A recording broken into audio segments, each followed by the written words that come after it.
அனைவருக்கும் வணக்கம். இது நம்ம சேனல் தமிழ் ஸ்டாக். நான் சுந்தர். ஸோ இன்னையோட Nifty and bank Nifty levels ரெண்டுமே நம்ம என்ன பண்ணியிருந்தோம், இன்றைக்கி கொடுத்துருந்தோம். ஸோ எப்பவுமே பார்த்தீங்கன்னா நம்ம பேங்க் நிஃப்டி கொடுக்க மாட்டோம். பட் இன்றைக்கி என்ன பண்ணியிருந்தோம், பேங்க் நிஃப்டியோட லெவல்ஸுமே கொடுத்துருந்தோம். பேங்க் நிஃப்டியோட higher time frame OB tap பண்ணிட்டு ஒரு 5 மினிட்ஸோட ஓபி விட்டு மார்க்கெட் வந்துக்கிட்டு இருக்கான். இந்த டேயோட ஹைக்கும் லோக்கும் பிட்வீனில் மார்க்கெட் ட்ரேட் ஆகும்போது 1 மினிட்டோட ஸ்ட்ரக்சரை ஃபோக்கஸ் பண்ணி மார்னிங் பேசியிருந்தோம். கரெக்டுங்களா? ஸோ இது போக பார்த்தீங்கன்னா நம்ம மார்க்கெட்டில் ஒரு ஹிண்ட் கொடுத்துருந்தோம். இன்றைக்கி ஒரு out the money strike price தான் இன்றைக்கி மார்க்கெட்டை ரூல் பண்ணணும் அப்படிங்கிற மாதிரி பேசியிருந்தோம். கரெக்டுங்களா? ஸோ அந்த வீடியோ வந்து ஃபஸ்ட் எல்லாருமே பார்த்துட்டு வந்துருங்க. அதுக்கப்புறம் ஃபர்தராக நம்ம மூவ் பண்ணலாம். இப்போ இந்த சப்ளைஸோட கண்டிப்பாக நம்மளுக்கு ஒரு ட்ரேட் ஆப்பர்ச்சுனிட்டி கொடுக்க போகுது. இந்த பிளேஸுக்கு கீழே பாடி க்ளோஸ் ஆனால் தான் ஃபர்தராக செல்லிங் பற்றி நம்ம யோசிக்க வேணும். ஏன்னா அது இன்னொரு ஓபி ஏரியாவில், அதனால் ஓகேங்களா? இவ்வளோ தாங்க Nifty and bank Nifty. So bank Nifty வந்து இன்றைக்கி 0 டிகிரிக்கான சான்சஸும் இருக்க தான் செய்யும். அதையும் கண்டிப்பாக ஃபோக்கஸ் பண்ணுங்கள். இன்றைக்கி வந்து மார்க்கெட்டில் out the money strike price வந்து ஹை ப்ரீமியம் போகிறதுக்கான வாய்ப்பு இருக்குது. எப்படி அப்படின்னு கேட்டிங்கன்னா depend of on time value. ஓகேங்களா? ஸோ அந்த டைம் வேல்யூ பற்றி அந்த என்னோட 2.0 தான் எடுத்துக்கிட்டு இருக்கோம். இப்போ இதில் பார்த்தீங்கன்னா 47,300ங்கிறது என்னோடய க்ளோசிங் ப்ரைஸாக இருக்குது. இதுக்கு 47,500ங்கிறது ஒரு ரவுண்ட் நம்பரோட ஸ்ட்ரைக் ப்ரைஸ் வேல்யூ. ஸோ அது கீழே பார்த்தீங்கன்னா 47,000ங்கிறது அதே போல் ஒரு ரவுண்ட் நம்பரோட ஸ்ட்ரைக் ப்ரைஸ் வேல்யூ.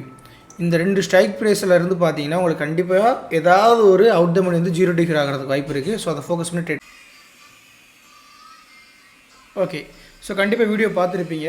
நம்ம என்ன சொல்லியிருந்தோம் அப்படின்னு கேட்டிங்கன்னா, ஃபஸ்ட்டு நிஃப்டியில் என்ன சொல்லியிருந்தோம், இந்த ஓபி கண்டிப்பாக ஒர்க் ஆகும். இந்த ஓபியிலிருந்து இந்த ஹைவிக் பாயிண்ட்டுங்கிறது ஒரு டார்கெட் பாயிண்ட் ஆகும். ஒன்ஸ் இதுக்கு கீழே போகும்போது மார்க்கெட் சிவியர் ஃபால் இருக்கும் அப்படிங்கிறத பேசியிருந்தோம். நம்மளுக்கு என்ன விதமான என்எஃப்எஸ் வேல்யூ கொடுக்கல, இம்பேக்ட் ஜான் கொடுக்கல, ஏன் எதுவுமே கொடுக்கல அப்படின்னு கேட்டிங்கன்னா, ஸோ கண்டிப்பாக இந்த ஃபால் அப்படிங்கிறது இன்றைக்கி இருக்குது. அதனால் வேறு இடையில எந்த லெவல்ஸும் கொடுத்து நம்ம கன்ஃபியூஸ் பண்ணக்கூடாது. நம்மளோட கம்யூனிட்டி சப்ஸ்கிரைபரும் சரி, மெம்பர்ஸும் சரி. அதனால் இடையில எந்த விதமான இம்பேக்ட் ஜோனும் கொடுக்காம இந்த இருக்கக்கூடிய சப்ளை தான் நம்ம இன்னொன்று சொல்லியிருந்தோம். 1 மினிட்டோட ட்ரெண்டு பேரிஸு, 5 மினிட்டோட ட்ரெண்டு பேரிஸு. இது கீழே போகும்போது ஃபஸ்ட் டைம் ஒரு 1 ஹவரோட ஜோன் பிரேக் அவுட் ஆகும், லோ பிரேக் அவுட் ஆகும் சொல்லியிருந்தோம். கரெக்டுங்களா?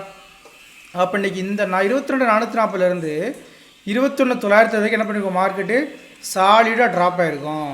ஆனால் இந்த ஃபால் இப்போ ப்ரிடிக்ட் பண்ணலங்க. நம்ம எப்போ ப்ரிடிக்ட் பண்ணியிருந்தோம் அப்படின்னு கேட்டிங்கன்னா, இந்த பிளேஸில் வந்து மார்க்கெட் டேப் ஆகும்போது, அதாவது 7ஆம் தேதி மார்க்கெட் க்ளோஸ் ஆகும்போது நம்ம என்ன பண்ணிட்டோம், இதை மாதிரி தான் மார்க்கெட் ஃபால் ஆக போகுது அப்படிங்கிறத ப்ரிடிக்ட் பண்ணிவிட்டு ஒரு ஹெட்ஜிங், அதாவது பேப்பர் ட்ரேடிங்கிங்க நம்ம வந்து ஹெட்ஜிங் பண்ண மாட்டோம். ஏன்னா ஹெட்ஜிங்கில் போடுற அமௌண்ட்டுக்கு அப்புறம் நம்ம என்ன பண்ணிடலாம் பார்த்தீங்கன்னா, ஆப்ஷனில் அதோட 50% ட்ரேட் பண்ணிட்டு போயிடலாம்.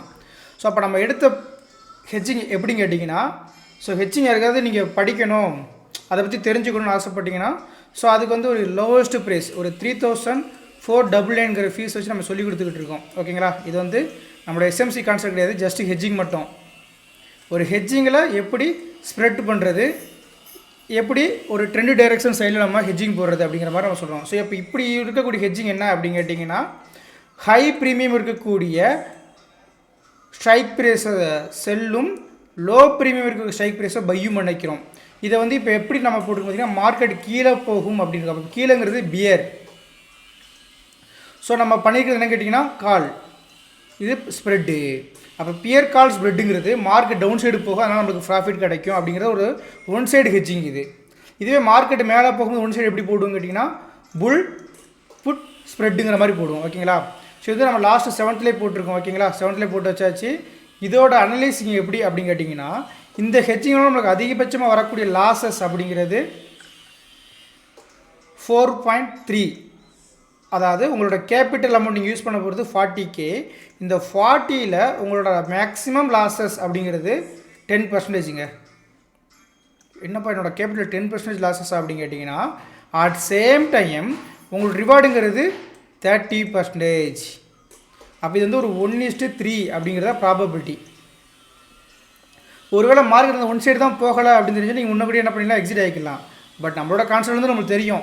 அப்போ நம்ம என்ன பண்ணிட்டோம், 7ஆம் தேதியோட மார்க்கெட்டோட ஹை பாயிண்ட் நிஃப்டியில் எங்கே இருக்குது அப்படின்னு கேட்டிங்கன்னா, ஆல்மோஸ்ட் ஒரு ஆல் டைம் ஹை. கரெக்டுங்களா? ஸோ அப்போ என்ன பண்ணியாச்சு, மார்க்கெட் வந்து எங்கே நம்ம ஹெட்ஜ் பண்ணியிருக்கோம் பார்த்தீங்கன்னா உங்களுக்கு கிளியராக தெரியும். நம்ம ஹெட்ஜ் பண்ண ப்ரைஸ் பார்த்தீங்கன்னா 22,100 கால் ஆப்ஷன் ஹெட்ஜ் பண்ணி வச்சுருக்கோம். அப்போ என்ன சொல்கிறோம், 22,100க்கு மார்க்கெட் வரணும் அப்படிங்கிறது தான் இதோட ஒரே ஒரு ஆன்சர். ஸோ அப்போ இன்னையோட மார்க்கெட் பார்த்தீங்கன்னா 22,100 பிரேக் அவுட் பண்ணிவிட்டு 21,900 வரைக்கும் வந்துருச்சு. கரெக்டுங்களா? அப்போது ஆல்மோஸ்ட் ஹெட்ஜிங் படி நம்மளுக்கு என்ன ஆச்சுன்னா 30%ங்கிறது ரிட்டர்ன் இன்வெஸ்ட்மெண்ட் கிடச்சிருச்சு. அப்போது நாளைக்கு மார்க்கெட் எக்ஸ்பீரி நம்ம க்ளோஸ் பண்ணி ஆகணும். அப்படி க்ளோஸ் பண்ணலாம் கூட மார்க்கெட் 22,505 அப்படிங்கிற ரேஞ்சு வந்தால் மட்டும்தான் இது நம்மளுக்கு லாஸ் ஆகுமே தவிர மார்க்கெட் லாஸ் ஆகாது. அதே போல் இந்த பிளேஸ் 450க்குன்னு மார்க்கெட் வந்தால் தான் பையிங் உங்களுக்கு கூட போகுது. ஓகேங்களா? அப்போ நாளைக்கு மார்க்கெட் மேலே போனாலும் நம்மளோட ஹெட்ஜிங்கிறது ஷோஃபால் ஜாலியாக நம்ம உட்கார மாதிரி தான். அதனால் பயப்படவே தேவையில்லை இந்த ஸ்ப்ரெட் ஹெட்ஜ் போகிறது மூலமாக. ஓகேங்களா? ஓகே, ஹெட்ஜிங்கில் 30% ரிட்டர்ன் காட்டியாச்சு. இப்போது பேங்க் நிஃப்டிக்கு வருவோம். ஸோ பேங்க் நிஃப்டி நம்ம சொல்லியிருந்தது என்ன? ஓகே, இன்றைக்கி என்ட்ரி ஃபஸ்ட்டு பேசிடலாமா? ஸோ இந்த பிளேஸில் என்ட்ரி பார்த்தீங்கன்னா இந்த பிளேஸ் டேப்புங்க 22,400 ஓபி ஜோன் டேப்புடு. இந்த பிளேஸ் என்ன பண்ணிட்டான் மார்க்கெட் கிளியராக வந்து ஒரு ஹை வீக் பாயிண்ட் ஆஃப் ஃப்ரெண்ட்ஸில் டேப்புங்க. இப்போ மார்க்கெட்டோட ட்ரெண்டு அப்படின்னு பார்க்கும்போது கிளியரான lower head of formation bearish trend.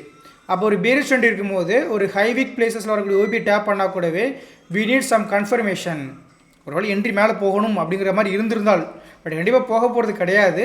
அப்போ 1 மினிட்டோட ஸ்ட்ரக்சர் நீங்கள் ஃபோக்கஸ் பண்ணி பார்க்கும்போது 1 மினிட்டில் எந்த விதமான ஹையரில் ஃபார்மேஷனோட ஹைங்கிறது மார்க்கெட்டில் பிரேக் அவுட் ஆகலை.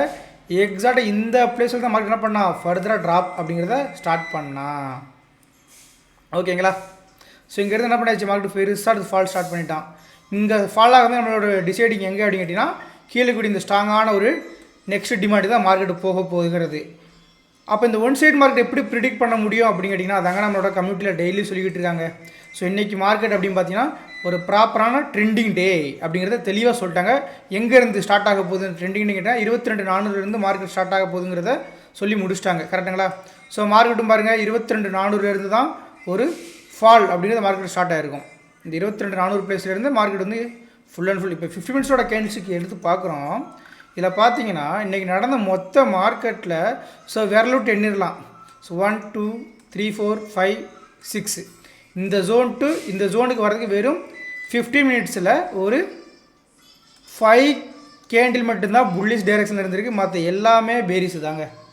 இதுதான் ட்ரெண்டிங் டே. இப்படி தான் மார்க்கெட்டில் பிடிக்க முடியும் ப்ரிடிக்ஷன். ஓகேங்களா? இந்த ப்ரிடிக்ஷனுமே எப்படி நம்ம பார்க்கணும், செல்லர்ஸ் பாயிண்ட் ஆஃப் வியூவில் மார்க்கெட் எப்படி பார்க்கணும், இது மாதிரி விஷயத்தான் நம்ம என்ன சொல்லிக்கிட்டு இருக்கோம். தமிழ் ஸ்டாக் 2.0 வந்து தெளிவாக கொடுத்துக்கிட்டு இருக்கோம். ஓகேங்களா? அப்போ நம்மகிட்ட லேர்ன் பண்ணால் கண்டிப்பாக சக்ஸஸ் கேட்டிங்கன்னா லேர்ன் பண்ணதை பேக் டெஸ்ட் பண்ணி ப்ராக்டிஸ் பண்ணிங்கன்னா சக்ஸஸ். ஓகேங்களா? இப்போ நிஃப்டியோட வியூ முடிஞ்சு போச்சு. எப்படி இந்த ஃபால் விழுந்ததுங்கிறத நம்ம தெளிவாக பார்த்துட்டோம். இப்போ பேங்க் நிஃப்டி போயிடலாம். ஸோ பேங்க் நிஃப்டி அப்படி எடுத்திங்கன்னா நம்ம ஃபஸ்ட்டே சொன்ன மாதிரி ஒரு ப்ரீவியஸ் டேவோட ஹைக்கு லோவுக்கு பிட்வீனில் ட்ரேட் ஆகும்போது நம்ம 1 மினிட்டோட சார்ட் ஃபோக்கஸ் பண்ணோம். இப்போ 1 மினிட்டோட சார்ட்டை பார்த்தீங்கன்னா ரொம்ப தெளிவாக நம்ம ட்ராப் பண்ணி வச்சுருக்காங்க. ஸோ இந்த பிளேஸில் பார்த்தீங்கன்னா மல்டிபிள் பிரேக் ஆஃப் ஒரே ஒரு ஓபி இந்த இன்சைடு தான்.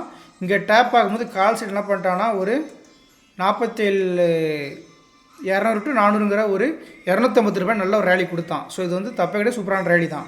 பட் இருந்தும் மார்க்கெட்டோட ட்ரெண்டுங்கிறது பேரிஸ் தான். ஃபஸ்ட் டைம் ஹை தான் பிரேக்கெட் பண்ணியிருக்கிறத விட ஹையரில் ஃபார்மேஷன் வரலை. அப்போ மார்க்கெட்டோட ட்ரெண்டு பேரிஸில் தான் இருக்குது. அப்போ ஒரு மார்க்கெட்டோட ட்ரெண்டு பேரிஸில் இருந்துச்சுன்னா கண்டிப்பாக என்ன பண்ண போகுது, நெக்ஸ்ட் இருக்கக்கூடிய டிமாண்டை தூக்கி மார்க்கெட் ஓட போகுது. ஸோ ஆல்ரெடி நம்ம என்ன பண்ணிருக்கோம், காலையில் ஒரு லெவல்ஸுமே கொடுத்து வச்சுருக்கோம் இந்த 0.5 ரேஷியோவில். ஸோ பார்த்தீங்கன்னா உங்களுக்குமே தெரியும் எல்லாத்துக்குமே பேங்க் நிஃப்டியில் எக்ஸாக்டாக இந்த 0.5 டிஸ்கவுண்ட் ப்ரைஸை நம்ம மேக் பண்ணி காட்டிருக்கோம் இந்த லோ டு ஹை பாயிண்டில். அப்போது ஒரு மார்க்கெட் வேரியஸாக இருக்கும்போது கண்டிப்பாக டிமாண்டுக்கு போகணும். டிமாண்ட் 46,600 தான். பட் அந்த 46,600 போகணும் அப்படின்னா மார்க்கெட் ஒரு ஹையர் டைம் ஃப்ரேமோட ஓபி டேப் பண்ணால் தான் அங்கே போக முடியும். அப்போது இந்த பிளேஸில் ஜஸ்ட் ட்ரெண்டு பேரிஸு, பட் எந்த விதமான ஓபி ஜோனை மார்க்கெட் டேப் பண்ணலங்க. அப்படி டேப் பண்ணாலும் நம்ம என்ன பண்ண முடியாதுன்னா இங்கே வரைக்கும் டார்கெட் வைக்க முடியாது. எனக்குமே ஒரு சப்ளை டேப் பண்ணால் தான் டிமாண்டுக்கு போகும், டிமாண்ட் டேப் பண்ணால் சப்ளை போகும். இன்றைக்கி அப்படி எதுவுமே நடக்காதனால கண்டிப்பாக ஒரு பெரிய டார்கெட் அப்படிங்கிறது 46,200 வைக்க முடியாது. இன்றைக்கி நம்ம காலையில் கொடுத்த ஹிண்ட் என்ன அப்படின்னு கேட்டிங்கன்னா மார்க்கெட்டில் டைம் வேல்யூ அதிகமாக இருக்கிறதுனால out the money strike price வச்சு நீங்கள் என்ன பண்ணுவாங்க, மார்க்கெட்டை ரூல் பண்ணுவாங்க அப்படின்னு சொல்லியிருந்தோம். அப்போது அவுட் த மணி என்ன அப்படின்னு கேட்டிங்கன்னா 47,000 புட் ஆப்ஷன் அவுட் த மணி. ஏன்னா மார்க்கெட்டோட ஓப்பன் ப்ரைஸ் நியரஸ்ட் ப்ரைஸ் இருக்கிறதுனால 47,350 இருக்கும்போது 47,000 ரவுண்ட் நம்பர் புட் ஆப்ஷனுக்கு அவுட் த மணி. 47,500 கால் ஆப்ஷனுங்கிறது கால் ஆப்ஷனுக்கு அவுட் த மணி. கரெக்டுங்களா? அப்போ நம்ம கொடுத்த ரேஞ்சு பார்த்திங்கன்னா இது கால் 47,000 இங்கே புட்டு, ஓப்பன் ப்ரைஸுங்கிறது 47,300 ரேஞ்சில். அப்போது இந்த பிளேஸை வச்சுக்கிட்டு ஒரு அவுட் த மணி தான் இன்றைக்கி 0 to ஹீரோ ஆக போதும் சொல்லியாச்சு. அப்போ என்ன பண்ணணும் அப்படின்னு கேட்டிங்கன்னா நம்மளுக்கு வரக்கூடிய ஓபி என்ட்ரியில் அவுட் த மணியை நீங்கள் ஃபோக்கஸ் பண்ணணும். அப்போது 47,280 ஓபி டேப் பண்ணும்போது 47,500 எடுத்து செக் பண்ணி பார்த்துடலாங்களா? ஸோ 47,500 கால் ஆப்ஷன் என்ன நடந்திருக்குங்கிறத பார்க்கலாம். ஸோ எக்ஸாக்டாக பார்த்தீங்கன்னா லோ ப்ரீமியம் 50 ரூபாயில் இருந்த ப்ரீமியம் ஒரே இதில் 145 ரூபாங்க. அப்போ 100 பாயிண்ட்டுங்கிறது உங்களோட ஒரு பக்காவான ப்ராஃபிட்டு. அப்போ இந்த 100 பாயிண்ட் எடுக்கிறதுக்கு ஒரு 50 ருபீஸில் எடுக்கக்கூடிய ஸ்ட்ரைக் ப்ரைஸுக்கு நீங்கள் 15 எடுத்தால் கூட என்ன ஆகும் உங்களுக்கு ஜஸ்ட்டு ஒரு 750 ரூபாங்கிறது உங்களோட கேபிட்டல் அமௌண்ட்டாக தேவைப்படுது. பட் 100 பாயிண்ட் இன்ட்டு 15ங்கிறது உங்களுக்கு ஆல்மோஸ்ட் ஒரு 1,500 கிடச்சிருச்சிங்களா? அப்போ நீங்கள் போட்டதுலேருந்து கேபிட்டல் அப்படி டபுள் ஆகுதுங்களா? So 0 to hero.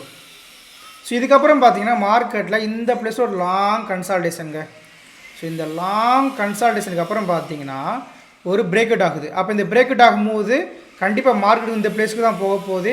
இதோட 1 மினிட்டோட ஸ்ட்ரக்சர் நீங்கள் ஃபோக்கஸ் பண்ணி இதுக்கு முன்னக்கூடிய ஒரு பக்காவான ஹைவிக்கு point of view market follow ஆனது. அப்போ நீங்கள் 47,000 எடுத்து செக் பண்ணி பார்த்தீங்கன்னா புட் ஆப்ஷனில் ஸோ ஆக்சுவலாக நீங்கள் 2 ட்ரேடு எங்கே இன்னொரு ட்ரேடுன்னு கேட்டிங்கன்னா இந்த பிளேஸ் ஒரு பேஸ் நான் ட்ரா பண்ணி உங்களுக்கு தெரியும் நினைக்கிறேன் ஐ திங்க். ஸோ இந்த பேஸ் பிரேக் அவுட் ஆகும்போது ஒரு ஆப்பர்ச்சுனிட்டி பேரி சைடில், ரெண்டாவது இந்த பெரிய பேஸ் பிரேக் அவுட் ஆகும்போது ஒரு ஆப்பர்ச்சுனிட்டி மார்க்கெட்டில். கண்டிப்பாக இந்த பிளேஸ் தான் போகணும் பார்த்தீங்களா? அப்போ இந்த 2 பிளேஸ்லையுமே இருந்து பார்த்தீங்கன்னா 47,000 அப்படிங்கிற ஒரு out the money strike price என்ன பண்ணியிருக்கான் பாருங்கள். 19 ரூபாலேருந்து 110 ரூபா மேலேயும் தென் 30 ரூபாலேருந்து 190 ரூபா மேலேயும் போயிருக்கான். ஸோ இது ஹை ப்ராபபிலிட்டி டார்கெட். நீங்கள் ஃபுல் டார்கெட் பிடிக்கலாம் கூட ஒரு ஸ்கால்பிங் என்ட்ரி எடுத்தால் கூட என்னாகும் ஒரு பெரிய ப்ராஃபிட் கிடைக்குங்க. ஸோ இந்த 0 to ஹீரோ தான் நீங்கள் வந்து நம்ம ரெண்டுமே ஜஸ்ட்டு ஃபோக்கஸ் பண்ணியிருந்தோம். ஸோ அதோட பார்த்தீங்கன்னா உங்களுக்கு தெரியும் இந்த 0 to ஹீரோ எடுக்கிறதுக்கான கேபிட்டல் அப்படிங்கிறது பார்த்தீங்கன்னா ஆல்மோஸ்ட் ஒரு 9,000. இதோட ரிட்டர்ன் ஆன் இன்வெஸ்ட்மெண்ட்ங்கிறது 5,000ங்கிறது அபோவ் 50%. ஓகேங்களா? ஸோ அடுத்த 0 to ஹீரோ எடுத்தது பார்த்தீங்கன்னா இதோட கேபிட்டலுங்கிறது 17,000. ஸோ ரிட்டர்ன் ஆன் இன்வெஸ்ட்மெண்ட் பார்த்தீங்கன்னா ஆல்மோஸ்ட் ஒரு 60%. ஓகேங்களா? ஸோ ரெண்டுமே இன்னையோட பேங்க் நிஃப்டியில் சேம் ஸ்ட்ரைக் ப்ரைஸு. ஸோ 47,000 நம்ம சொன்ன அந்த அவுட் த மணியோட ஸ்ட்ரைக் ப்ரைஸ் வச்சு 42.67 தென் 31.49. ஓகேங்களா? 0 to ஹீரோ பிடிக்கணும் முடிவு பண்ணிங்கன்னா குவான்டிட்டி இன்க்ரீஸ் பண்ணிவிட்டு மூமெண்டமாக கேப்சர் பண்ணணும். அந்த கேப்சர் தான் இந்த ஒரு ப்ராஃபிட். ஓகேங்களா? அப்போ ஒரு 0 to ஹீரோ எப்படி எடுக்க போகுங்கிறது நம்ம ஈஸியாக ஃபைன் பண்ணியாச்சு. நம்ம 21,000 மார்க்கெட் போகும்னு நம்ம என்ன சொல்லியிருக்கோம் கேட்டிங்கன்னா நேற்றோட ப்ரீசார்ட் அனலிசிஸ் சொல்லியிருக்கோம். இப்போ மார்க்கெட்டோட கரண்ட் சினாரி எங்கே ட்ரேட் ஆகிட்டுன்னு கேட்டிங்கன்னா 21,900. ஸோ ஆல்மோஸ்ட் என்ன பண்ணியாச்சு, இன்னொரு 900 பாயிண்ட் தான் கீழே வர வேண்டியிருக்கு. நம்ம சொன்ன பிளேஸுங்கிறது 22,400. ஸோ அப்போ ஆல்மோஸ்ட் ஒரு 600 பாயிண்ட் அப்படிங்கிறது நமக்கு என்ன பண்ணியாச்சு சார் 500 பாயிண்ட்ங்கிறது நம்மளோட டார்கெட் முடிஞ்சிருச்சுங்க. இன்னும் ஒரு 900 பாயிண்ட் இருக்கும். அது எப்போக்குள்ளே வரணும் அப்படின்னு கேட்டிங்கன்னா மார்ச் 31க்குள்ளே வரும்னு சொல்லிட்டு யாரோ சொன்னாங்கன்னு சொல்லி நம்மளோட நண்பர்கள் கேட்டாங்க. அதுக்கான ப்ராபபிலிட்டி எஸ்எம்சியில் எப்படி இருக்குங்கிறத நம்ம ஷோ பண்ணி காட்டியிருந்தோம். ஸோ அதுக்கான ப்ராபபிலிட்டி தான் இப்போ போய்கிட்டு இருக்குங்க. ஸோ 21,000 அப்படிங்கிறது ஆல்மோஸ்ட் இந்த ஒரு பிளேஸில் இருக்குது இந்த ஹைவிக் பிஓயில். ஓகேங்களா? அப்போ இன்னும் பார்த்தீங்கன்னா இந்த 900 பாயிண்ட் வரதுக்கான ப்ராபபிலிட்டி வித்தின் 70 டேஸில் இருக்கா இல்லையாங்கிறத வெயிட் பண்ணி பார்த்துடலாம். ஓகேங்களா? இந்த ரேஞ்ச் வரைக்கும் நம்ம டார்கெட் கொடுத்துருக்கோம். ஸோ கண்டிப்பாக இந்த வீடியோ எல்லாத்துக்கும் பிடிச்சிருக்கும். ஸோ வீடியோ மறக்காமல் பார்க்கும்போது எல்லாருமே லைக் பண்ணிட்டு பாருங்கள். நீங்கள் கொடுக்குற ஒவ்வொரு லைக்கும் நெக்ஸ்ட் வீடியோட ஒரு நியூ ஹிண்டாக இருக்கும். Thank you all.